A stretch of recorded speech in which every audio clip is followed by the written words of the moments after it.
Alright, good evening guys. Dito tayo ngayon sa Nakap Norte National High School Covered Court at magsiset up tayo ngayon para sa church anniversary bukas. Church anniversary bukas. Ito yung buong tropa ngayon. Excited tayo sir. Alright.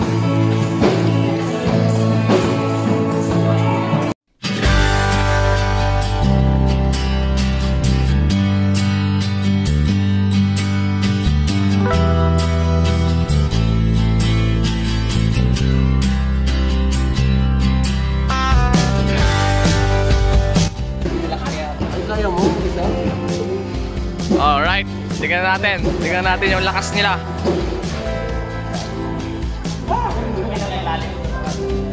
Sino to? Bukodan daday? Sige nga.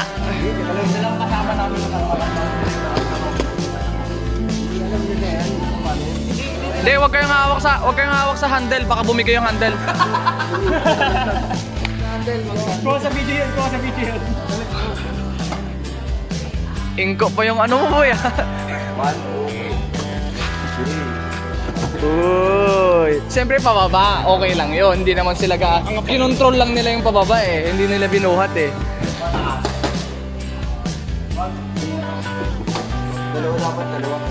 Dalawa. Anong oras kayo bukas mag-start, boss? Pwede ba ako mag-vlog, boss? Pangarap ko kasi to boss eh. Boss, pangarap ko kasi magkaroon ng ganyan eh. Sound system. Opo. 1 hour later. Dahil also na tayo mga tol. Time check tayo. 11 to 7. Tapos na tayo. Kain ng mga boys. Alright. Okay lang.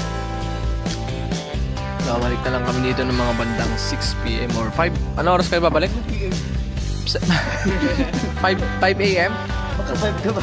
6 AM kayo babalik bukas? 5:30 ang call time namin sa bahay. O sige. The next morning. Alright mga tol, time check tayo. Alas 8 na. Ito, nag-rehearsal sila. Para mamaya.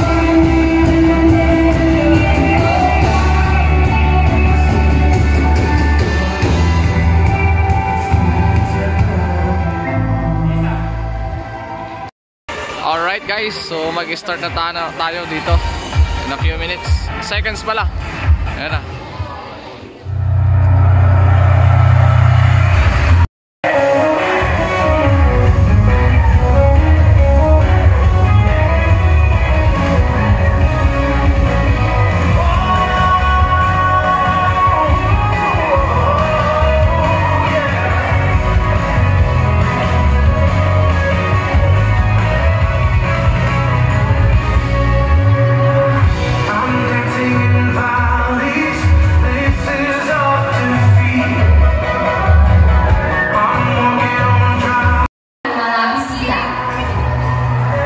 Thank you so much po sa ating mga pastors. Pwede na po tayo lahat ay umupo.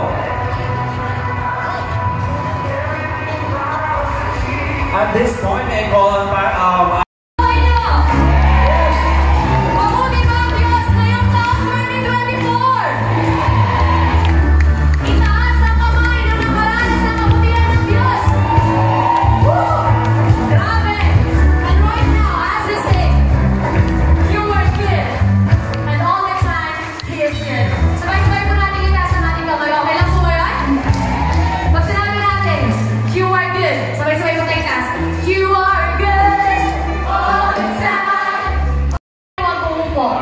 ayan, di ba? Umattend ka lang ng anniversary, may 5 kilong bigas ka na.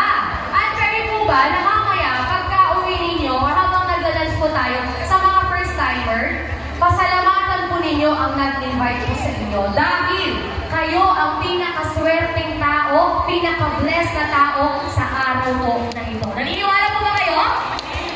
Na yung pagpunta nyo po dito, wala kayong dala? Pag-uwi ninyo, madami kayong dala. Physical yan at higit sa lahat. Sa katabi po natin, handa ka na ba? Because the only reason kung bakit nandito ka is to encounter God in your life. To encounter Jesus in your life. Sabi mo sa katabi mo, wag mo muna akong pakikialaman.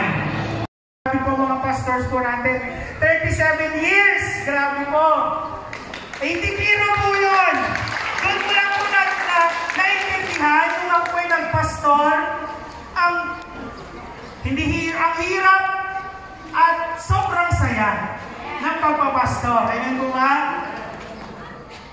Kaya po sa umaga po ito, let us continue our journey with the Lord. Sino po dito gustong maranasan ng supernatural thing? Pag kayo po nagtanong at yan pong sagot nyo, for sure hindi ko po ibibigay. Ulitin ko po. Sino po dito gusto na maging more than conqueror? Mahina pa rin po. Sino dito gusto maging more than conqueror? Taas po kamay para meron po tayo. Makita tayo ni Lord. Ayan. O, kita na tayo ni Lord. Amen po ba? So, guest speaker na yung sasalita. Inaano pa niya yung ano? Amen po ba? Kaya nga tinawag siya more than conqueror din? Because of his intimate relationship with God. Amen po ba? Dapat madaling araw pa lang, gising na tayo. Amen? Hindi madaling araw pa lang, di ba yun? Madaling araw pa lang, umakyat na sila para manalangin. Tayo minsan, madaling araw pa lang, nagpisapay urok na. Okay? Only Jesus!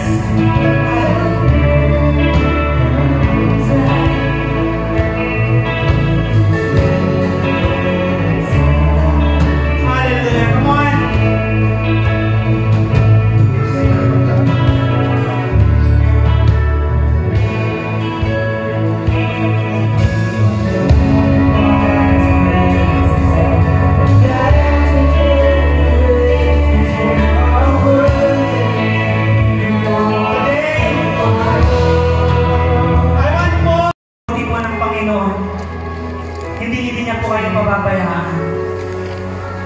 Whatever your circumstances today, whatever your situation, God is faithful. You are more than conqueror, nanay. Alam ni Lord kung anong pinagdadaanan mo ngayon. Alam ni Lord kung anong sitwasyon ng family mo. Alam ni Lord kung anong sitwasyon mo sa pag-aaral. Namin siya pakita umiyak. Kaya naiyak din po kami. Gusto niyo po, to be honest, lagi niyang sinasabi hindi madali ang pagpapastor. Pero dati, hindi namin naunawaan at kasi hindi naman kami pastor. Pero to be honest po, ang hirap po pala talaga pagpastor. At ang anak niya po hindi lang 4. Ang anak po niya, hundreds. Minsan ba nayakap mo siya? Minsan ba bilang Lord and Savior. And thank you, Lord, na bilang siya, Lord, ay nakakilala sa inyo. At siya po ay inutusan mo, ginamit mo, na iwan ang kanyang mga trabaho para bumalik sa Pinas, para gawin yung kalooban na gusto mo sa kanya. At salamat, Lord, dahil mula sa umpisa, 37 years na, ay grabing tagumpay, grabing blessing, grabing miracle, grabing pagmamahal mo. Grabing hindi mo sa iyo iniwanan, hindi pinabayaan. Na kung saan, Lord, pinag-umapaw mo yung blessing sa buhay niya, sa family niya. Salamat, Lord. Wala po kami masabi kundi sa guys, pack up na kami. Ay, actually, nakapack up na pala kami. Napakan na kami, guys. No, hindi ko nakalimutan ko mag-video. So, kaya napack up na kami. Uwi na kami at pahinga ng konti then rekta na tayo sa susunod. Vlog yung mamaya. Hindi na! Susama ko na. May event tayo mamaya. Dire-diretso tayo doon. Let's go!